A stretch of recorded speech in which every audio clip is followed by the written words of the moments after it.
Well, it's a start. The way this thing is made, it's easier to clean the section and then come back to it. The underside of these legs will be the top once it's in place. But by getting a coat on the bottom, then when I do flip it over, I'll kind of have that all set. This still needs to be done here, but we're getting there. I think I'm gonna leave that right where it's sitting overnight, and I'll just close up the garage here. We'll come back to it. Oh, enjoy.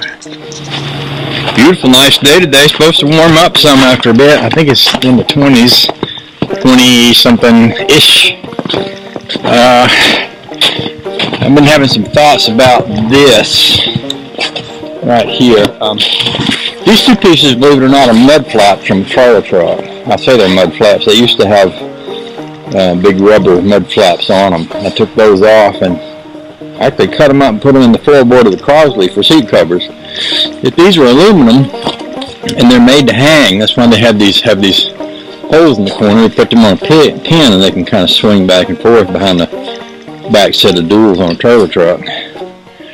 I stuck this up here because I wanted to get it up off the ground while I'm working on it. And as I'm looking at this more, I'm thinking, because I was thinking it'd be nice to turn this over. And it occurred to me if I had something like an old bed rail that would reach from here to down there with a hole in it, I could put a bolt right in the hole here.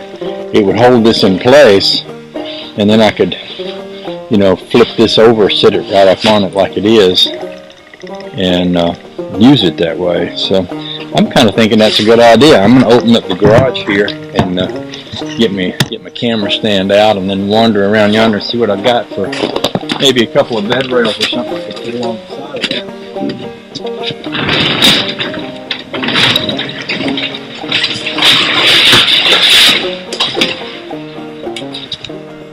Might even have something back in there. We'll go in there and have a look. The other day I was walking around with the new tripod and I was using my cell phone for a camera. That works great, and it would be great for what I'm doing right now. The only problem with it is it's kind of a lot to hook up and carry around. I don't really have a tripod for it. So until I get that figured out a little better, we'll just have to make do with what we've got. And what I'm looking for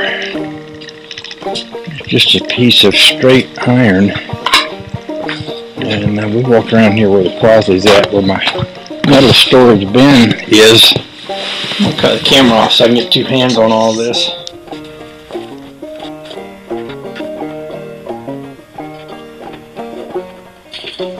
Alright, that's a start. It's not perfect, but at least I've got that hooked to something other than to the piece I'm working on. Yesterday I put a couple of clamps down here, to hold that in place, but I'm pretty sure I'll probably have another piece of angle iron out there. I just got this on with vice grip, but that might make more sense than having screw holes in it. Then vice grips can be put on and taken off pretty quick. And this whole thing could be stood up against the side of the garage over there and gotten out of the way, and when I need it, I can drag it out. If I had two sets of vice grips and a piece of metal to go over the top, which I have in the back of my truck, it could make me a pretty good little portable outside welding station out of that.